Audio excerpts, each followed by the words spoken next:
I know Michael has heard 2 of them. I don't think the others have heard these, but these are my new era, in my boy mom era songs.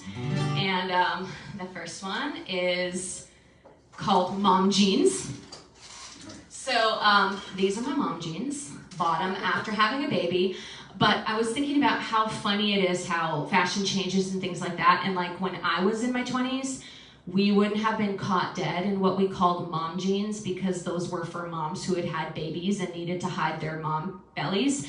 And now the kids are wearing mom jeans, and I just think it's hilarious. But the timing is like perfect for me. I'm like, hey, I can get in on that. So it's the mom jeans.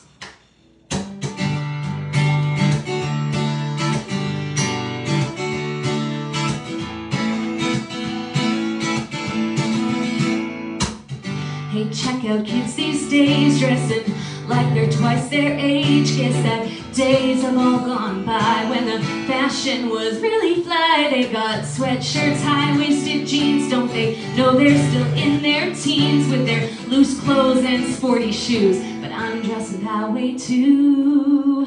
I earned my mom jeans, my long tees, sports bra every day, and not because it's lazy. I got orthopedics in my runners, sporting them all through the summer, wear them like a badge of honor.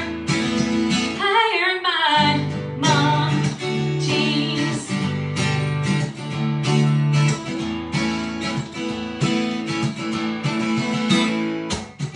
When I was in my 20s, thought I had lived for centuries, knew all there was to know. E-news, the shoes, the clothes, couldn't go nowhere without my skinnies, tank top and an iPod mini. But how the time has flown, who would have known I'd earn my mom jeans, my coffee beans in a cup with a grip, and not 'cause I got drip, pushing a stroller up the street in runners, sporting them all through the summer, wear them like a badge of honor.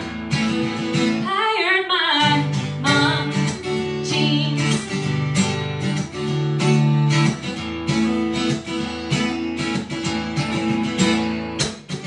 One day a little dude came along and changed my life, and I will never be the same. And though he altered my silhouette, I got no regret. He stole my heart away.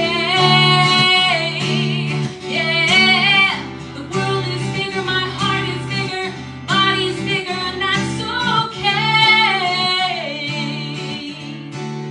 Yeah, the fashion who's who did what they do, as if to say, girl, we got you. Girl, we got you. Yeah, we got you. Hey, we got you.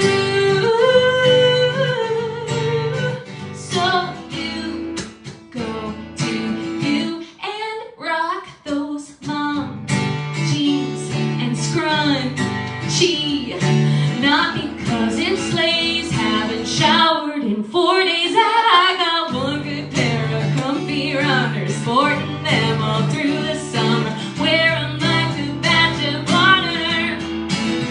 I earned my mom jeans.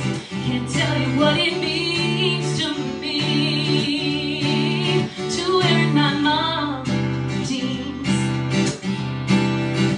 and my long teeth. And ooh, I got my scrunchie. Gotta have my morning coffee, 'cause I'm a mom. See?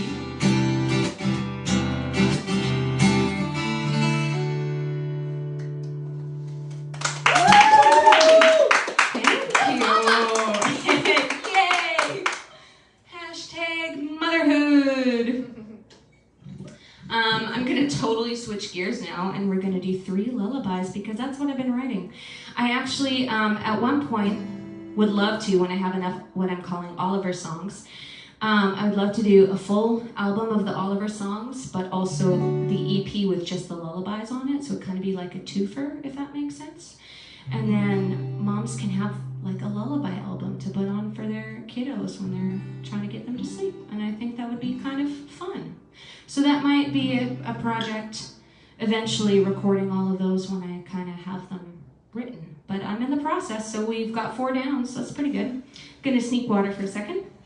Feel free to tell me everything you loved about that song while I do that. It was great. It was so awesome. That's what I liked about it. Oh, thank you. Not just the greatness, but the awesomeness. I like the momness about it. And scrunchy. The scrunch. It's hilarious to me that those have come back in style. Scrunchies. Because I'm like, they were in like the 80s, and then when we were like in high school, we were like, ew, that teacher's wearing a scrunchie. Is she crazy? And now the kids are like wearing scrunchies. Which I can rock. Okay. So, when I was thinking about starting to write lullabies, I was thinking about my musical heritage and how that's going to look different for Mr. Oliver. First of all, I don't know if he's going to choose to engage with music or whatnot. He can be a musician if he wants to. He can be a mathematician if he wants to. It doesn't really matter to me. But just how the music that I grew up listening to, I want to impart to him, but he also is going to have a whole set of Kentucky influence that I never had as a kid. And so this music is an homage to where I'm from, which is the prairies of Saskatchewan, and to Kentucky, which is where I am now from and where Oliver is from. And it's about how musical legacy connects us. And so it is called Sing For Me. And I want to dedicate it to my parents because they brought music into the house and taught me everything I know. So yeah, this is Sing For Me. Oh, my only little child, with a disposition mild, but you sing a reckless, wild melody. All alone and in your room, I hear you howling at the moon, saying, Mama, come back soon and sing for me. So I sing of the boreal forest, and I sing of aurora borealis. Lift a song for the flowing golden prairie that raised me.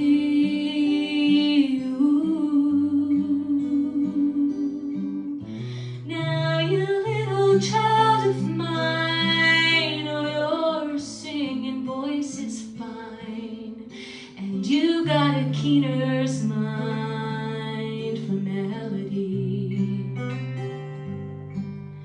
Sing to me a treasury of the beauty that you see, your natural surroundings.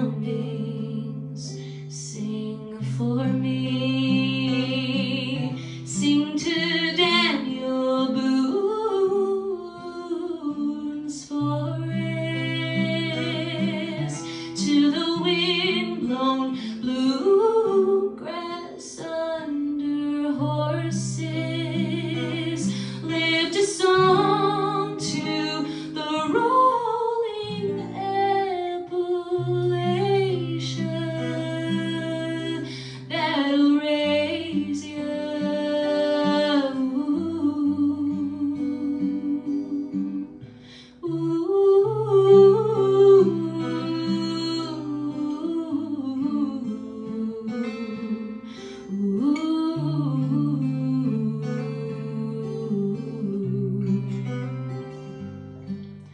Let's make up another line while the ticking clock keeps time. Oh, you vocal child of mine, sing with me from the rhythm of hoofbeats in the races to the lights that live and dance in phrases. Lift your voice, let's sing about the places that make us who.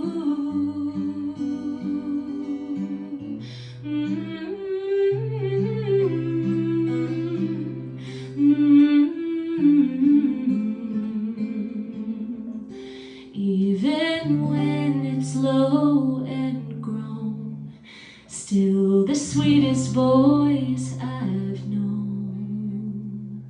Sing for me.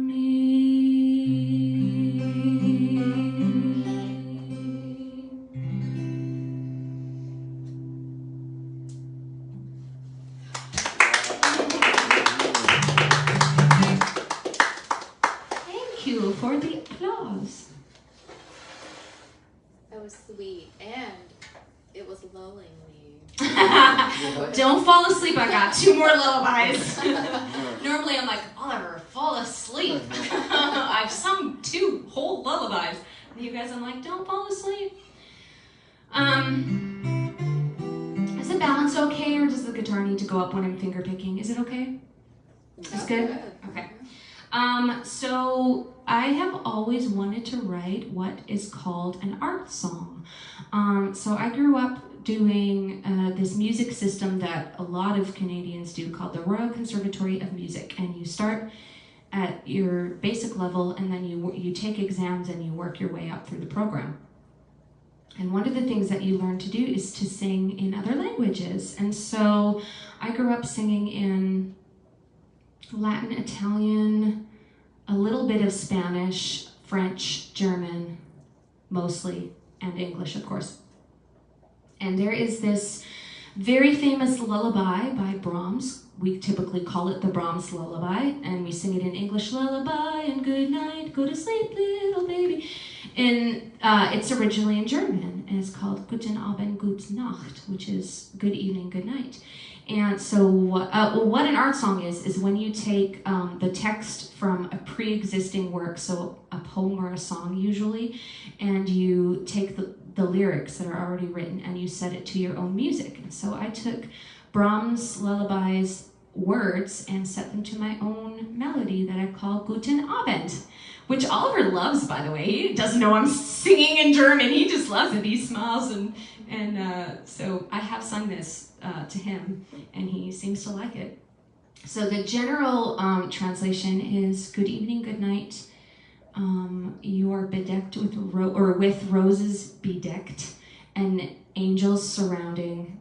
Good evening, good night. Oh, I should say, I reordered the words. So the original is a rhyming duplet, and I wanted it to be in rhyming triplet because I'm working on rhyming 3 lines because Taylor Swift does it. So I'm like, but I study her. She's such a good songwriter. I study her songwriting, and I'm like, what can I learn from the awesome thing that she did here? And so one of the things that I'm learning is that I like to duple rhyme, and that's an easy and safe thing to do. And she likes to rhyme 3 or 4 or 5 lines in a row. It's insane, and have internal rhymes. So anyway, all that to say, some of the words, some of the lines are in different order, but it's because it's a picture, really. It's picturesqueness, and it's not a story. It works. So this is the order of my song. So that was verse 1. And then verse 2 says, with carnations surrounding it. They really like the flower imagery in this song. It's bedecked with roses, and then it's surrounded by carnations. Slip under the covers. In the morning you will wake again with carnations surrounding you. And then it says, you will see in your sleep, and I love this line, it says Christmas tree, Christkindlesbaum, which is awesome because Oliver was born in December. So the fact that it has a Christmas tree in the song is pretty cool. Schau in Traums Paradies. That's in your dreams paradise. In the morning, God willing, you will awaken again. And then I actually added a little line on the end just to make an extra rhyme that I needed. And so my only lyrical contribution to the song is Nacht ist still, which means night is still. Okay, that's a lot of talk. This is Guten Abend.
Probably always wondered when you see the U with the umlaut, that's E. It's so you make a U shape and try to say E.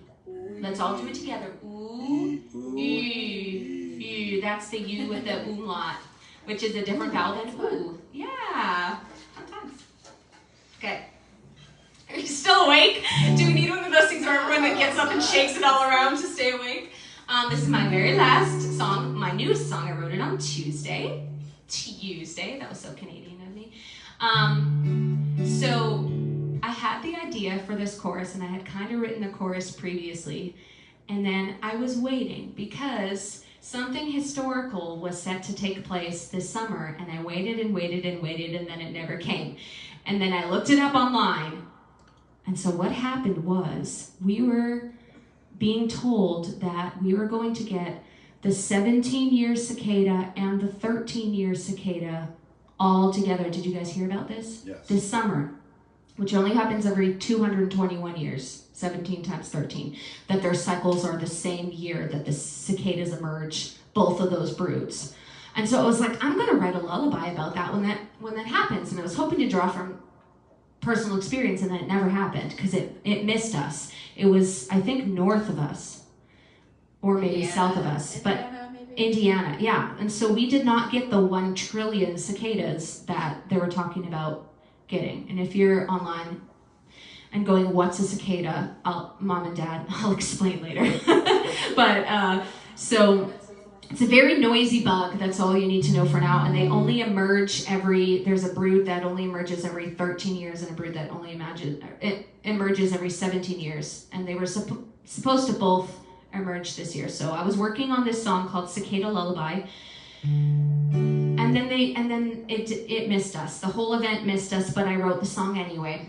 I just couldn't write it from actual personal experience, but it's someone's personal experience. So yeah, this is called Cicada Lullaby.